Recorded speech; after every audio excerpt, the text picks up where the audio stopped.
Syedaralun, 2 unit mobil mewah yaitu Fortuner dan Honda Jazz masuk garasi barang bukti Kejari Biren. Selain mobil, barang bukti lainnya berupa emas batangan, gelang dan uang 6,6 miliar rupiah di kas penampungan Kejari Biren dan sejumlah barang bukti lainnya. 2 unit mobil mewah dan lainnya yang diterima Kejari Biren adalah pelimpahan barang bukti tahap 2 perkara tindak pidana pencucian uang atau TPPU kasus narkotika dari BNN dan Kejaksaan Agung Republik Indonesia.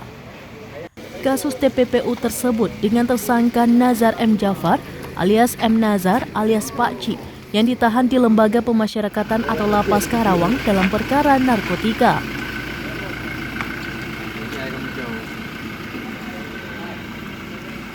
Penyerahan berlangsung secara telekonferensi bertempat di Aula Kepala Kejaksaan Negeri Biren pada Selasa 19 Juli 2022 siang.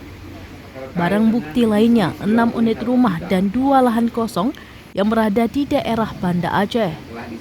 Kronologis kejadian perkara TPPU tersebut, Kejari menjelaskan telah ditemukan adanya aliran transaksional berupa aktivitas transaksi keuangan kepada rekening-rekening terdakwa M. Nazar dan uang itu terkait dengan bisnis narkotika.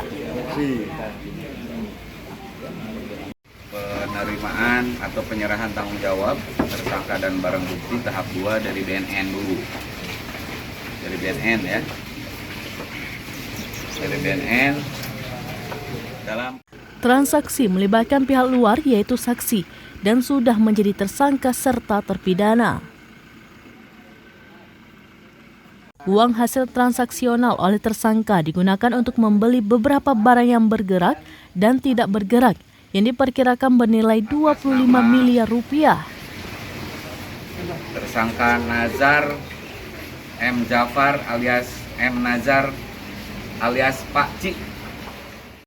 Muhammad Farid Rumdana SHMH selaku Kejari menyampaikan jumlah uang dan barang bukti lainnya akan dihitung kembali jumlah pastinya karena harus dicocokkan dengan nilai NJOP untuk rumah atau lahannya.